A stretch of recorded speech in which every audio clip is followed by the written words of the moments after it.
Because Mitch McConnell has already made clear how he feels about the conduct. And I think the fact that Mike Pence's life was endangered by said conduct, the fact that Liz Cheney is out there swinging away, as you said, at the truth, which, if you use common sense, was there before all of our eyes. It seems that whether they get to 17 or not is no longer the point. What Chuck Cooper has done is he's revealed them as political and craven and of having nothing. And of having no defense of Donald Trump. And that, as Mike Schmidt has reported, all they have is this constitutional argument, which he's now come out and said is bunk. Where does that leave the Republicans who don't want to sort of stand before, it's not a trial in the traditional sense, but stand as jurors in any sort of political sense either? Well, this is really interesting because there is a little bit of a tectonic shift of the plates here. Via Liz Cheney. I mean, what Liz Cheney has done is remarkable. She has stood up with courage and said, enough. I'm going to lead the non-Trump Republican Party. We don't want Donald Trump to be the face of our party anymore.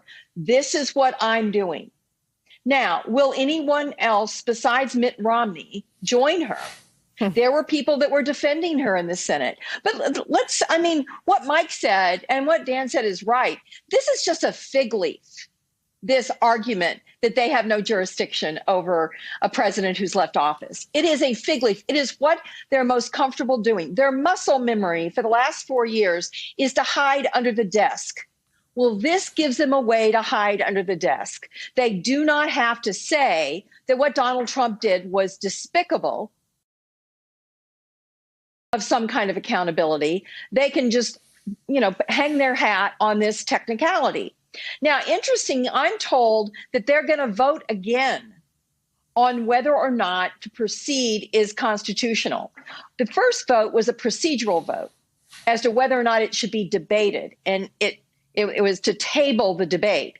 I'm told they're now going to debate it again and vote again because there are a couple of Republicans that want to weigh in on the side of Liz Cheney and the sane Republicans that are left. So this will be an interesting week. There will definitely be Republican votes to convict this president.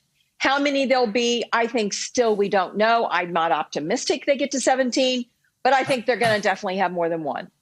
Dan Goldman, you had the job of being the legal strategist for the last impeachment. What would your strategy be around the vote that Claire is describing, and how would you use the Chuck Cooper argument?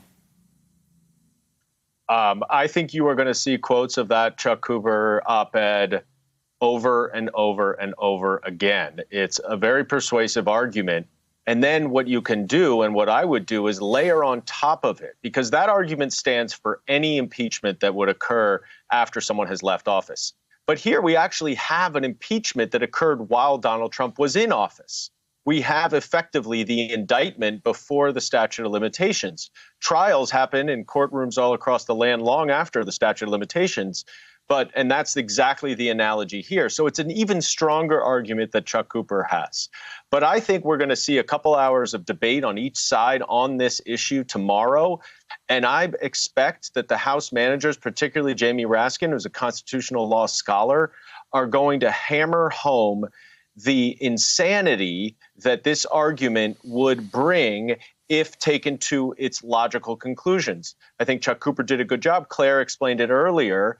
But the notion that someone could just evade accountability by resigning or being already removed from office and therefore could run again just runs counter to, you don't need to be a lawyer, it just runs counter to common sense. And so I expect that we will see that a lot. The real question, which I keep harping on, is, and I think this is smart by the Democrats to raise this issue at the beginning, have it out, hammer it home. This is a motion to dismiss. It's a legal dispute. But what they need to be stressing is that you cannot rely on this legal argument that has been rejected by the majority of the Senate as the basis for your vote. It won't work. But I think if enough people enough Americans out there start to understand a little bit more and don't get wrapped up in the actual legal nuance, but understand that this is just a way to evade a difficult vote, and that they should be held accountable for that evasion, the American public can move these senators perhaps more even than the House managers. So I would expect that a lot of the arguments you're going to hear are directed at the public, and we've already seen polls shifting toward conviction. If that gets up above 60%, I think you might start to see some movement.